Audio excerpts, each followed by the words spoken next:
होली का रंग अपनों के संग। गांव मणिपुर की होली पूरे इलाके में मशहूर थी।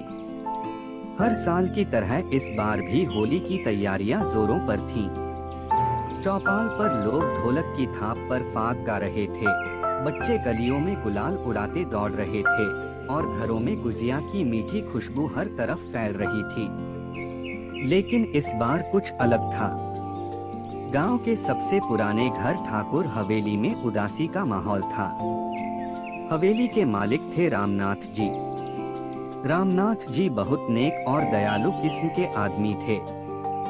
गांव वाले उनकी बहुत इज्जत करते थे और उनकी सब बात मानते थे। पर इस बार रामनाथ जी होली खेलने को तैयार नहीं थे। उनके बेटे अर्जुन से उनकी कई महीनों से बातचीत बंद थी। एक मामूली गलत फहमी ने पिता पुत्र के रिश्ते में कड़वाहट भर दी थी।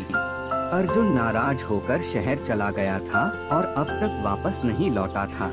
गांव वालों को यह देखकर दुख हो रहा था कि जो रामनाथ जी हर साल होली पर सबसे पहले रंग खेलते थे, वे इस बार अकेले अपने आंगन में बैठे थे।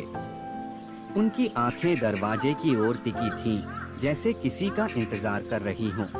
उधर अर्जुन भी अपने दिल में पिता के लिए प्यार रखता था, लेकिन उसका अहंकार उसे वापस लौटने से रोक रहा था। जब उसके दोस्त गांव से मिलने आए और बताया कि रामनाथ जी इस बार होली नहीं मना रहे, तो अर्जुन का दिल पिघल गया।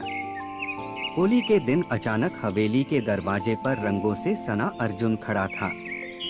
उसकी आंखों में पछतावे के आंसू थे और हाथों में गुलाल। रामनाथ जी ने अर्जुन को देखा तो उनकी आंखें भी नम हो गईं। बिना कुछ कहे अर्जुन ने गुलाल उठाकर अपने पिता के चेहरे पर लगा दिया। रामनाथ जी ने एक पल उसे देखा, फिर गले से लगा लिया। पूरे गांव ने तालियां बजाईं और चारों तरफ रंग उड़ने लगे। पूरे गांव में खुशी की लहर दौड़ गई, क्योंकि गांव में रामनाथ जी का बेटा वापस लौट आया था। हवेली में फिर से वही पुरानी रौनक लौट आई थी। इस बार होली के रंगों ने सिर्फ चेहरे ही नहीं, बल्कि दिलों के फासले भी मिटा दिए थे, क्योंकि होली का असली रंग अपनों के संग ही खिलता है।